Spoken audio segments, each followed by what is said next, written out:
Good evening po. Please open your Bibles po in Philippians chapter 3. One verse lang po tayo. Philippians chapter 3, verse 13. First, Philippians 3:13. I will read it. Please follow with your eyes. Brethren, I count not myself to have apprehended, but this one thing I do.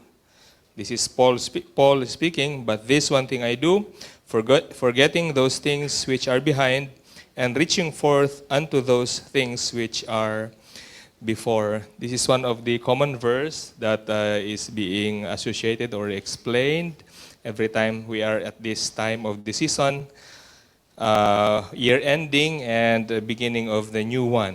So I entitled it, Season of. Season of. Two words. In 2025, I imagine there's an arrow here that has back there, and there's a 2025. Season of forgetting. Season of forgetting. Past, sabi doon kasi, in our verse, forgetting those things which are behind.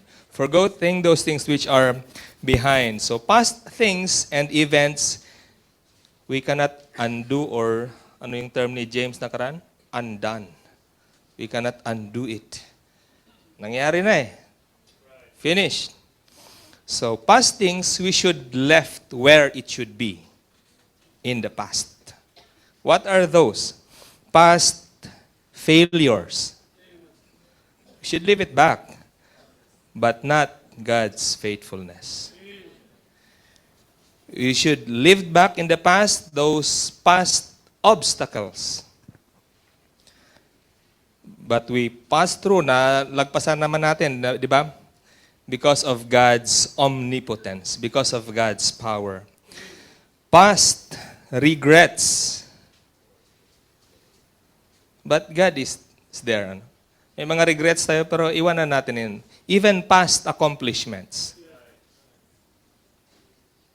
Maybe you receive your clap, you receive your cash, you receive some good words, but come on, leave it to the past.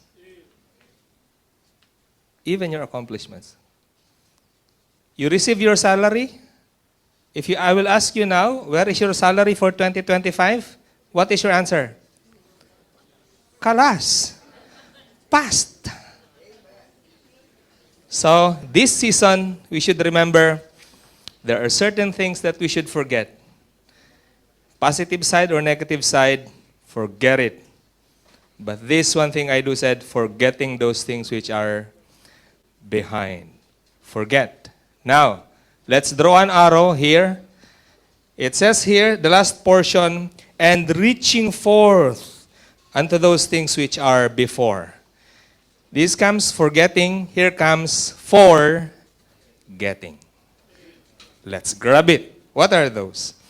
These are new things, or future things, or things that is right that we should continue. So these things are on our hands to decide. These things are on our decisions to pursue. Okay? You have good grades this 2025. What do you think? Students.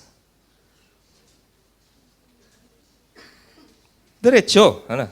Grab it, continue doing what is right. There's a bright future. There's a success with God's standard. Grab that success with using God's standard. Of course, you will have new or future problems. Grab it also with God's promises. There are future success, but with God's strength. So you can continue doing good things. Those things are for getting. For getting. Don't, wag naman na maging intentionally tayo because we want to learn more lessons. That's one thing that we should want to have in the future. But sometimes, wag naman yung intentionally we do wrong just to learn lessons. You know what is the nice thing to do? The lessons that you have learned here, then it's time for you to apply here. The things that are wrong that you have done here, well, I hope you learned your lesson and don't do it again here. Much better, if you don't have experience, those losses, those negatives, then learn from the experience of others so you will be preserved for the scars or the pains of this year 2026. Paul said, but this one thing I do. That's the decision of Paul. So will it be your decision also? Will it be also the decision of our family? Will it be also the decision of BBC as a whole? So we should not be, we should do the things that is right. But this one thing I do, forgetting those things which are behind and forgetting those things that are before. Thank you po.